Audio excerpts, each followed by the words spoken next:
per news sources and per information that's been gathered all around, I collected, if you played or play for Colorado Buffaloes football team, it's a disadvantage for you in the NFL draft. So what am I talking about?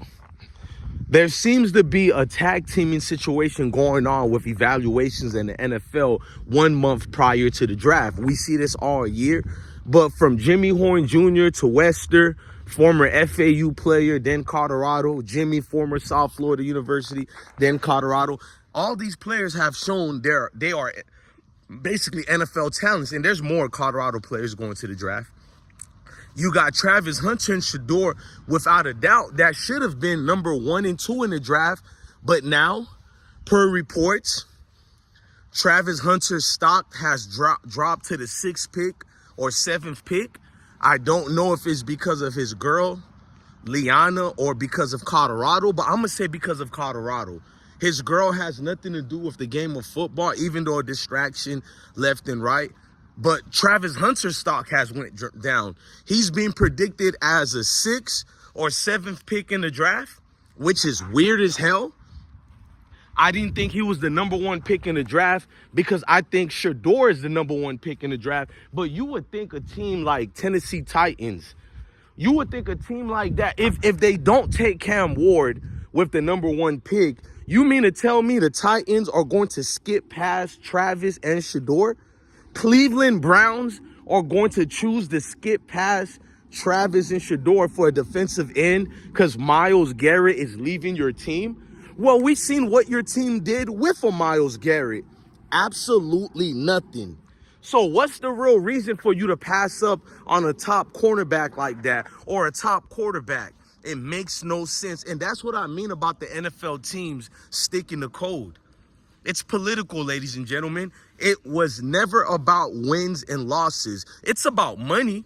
But these teams are making money regardless of losses. Don't let nobody fool you. Because of television deals, ticket sales, merchandise, the NFL is the biggest game that you can come to town to see, bro.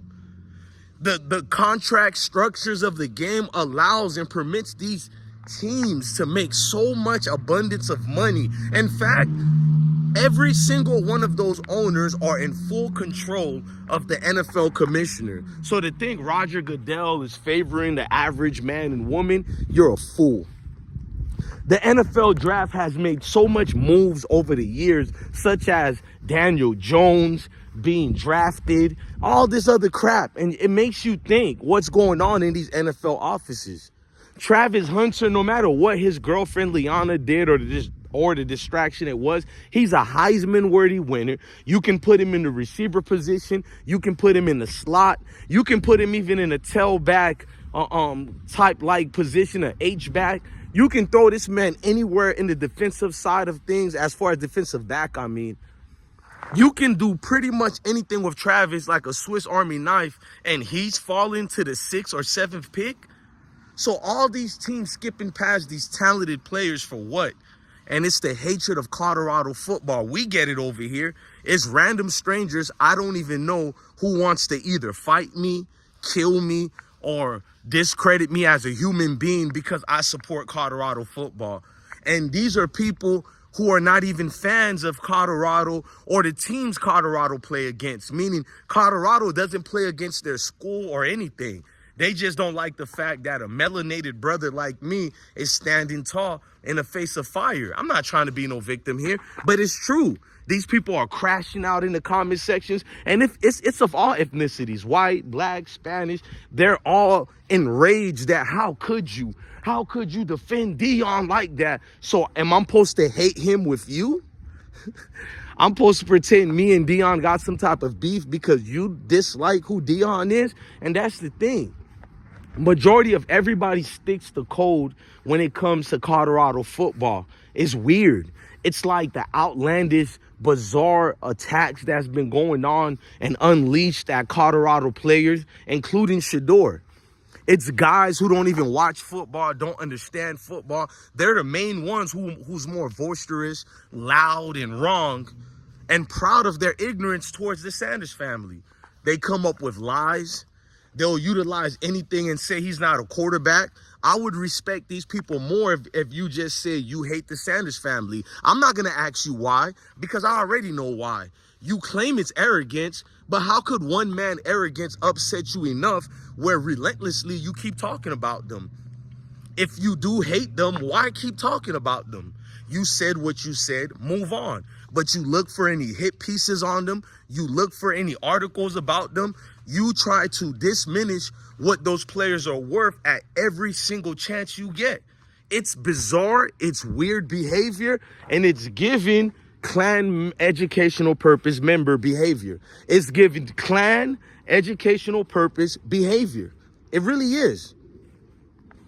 And the thing is with these NFL teams, bro, it's like you can pick who you want to pick, but when it becomes for political reason, look, we know the NFL has biasness based on who looks like their grandkids, who looks like what they like. We know it's not about wins and losses, but when you make it very visible, it's never about wins and losses.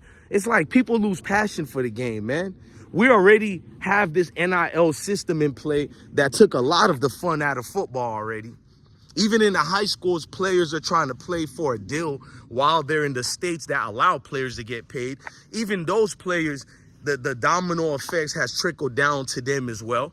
So we don't get to see the player with passion anymore. Very few of them exist. We don't have a lot of Jeremiah Smiths. We don't have a lot of them in the league anymore. And when they, well, in the college football game. So when they come to the league already propped up, as they're propped up, they're not really players anymore. So the best the NFL can do, the league can do on these Sunday games, is at least provide us with real talent and at least make us, I know it's fake, but at least be like WWF and write a better script for us. Because the script you got for us now is basically, if you don't look like our grandkids, we're going to play these political games. And if forget about getting mad at me because I'm saying the obvious. Why not get mad at your football teams and organizations for continuously playing around with the supporters? You people pay for your cable to watch these teams. Some people don't even like cable, but you purchased ESPN simply to watch your teams on Sunday. Am I lying? A lot of you guys actually venture off to these football games. You're not just paying for the football ticket. You're paying for your outfit. You're paying for the people who are coming with you and accompanying you to the games. You're paying for the food, the beverages, the parking, the gas, just everything. So it's costing you a lot. The least these organizations can do, at least pretend they care about the people, right? So go ahead and not draft Travis. Don't draft Shedeur. We know what it's about. Cam Ward is an excellent quarterback.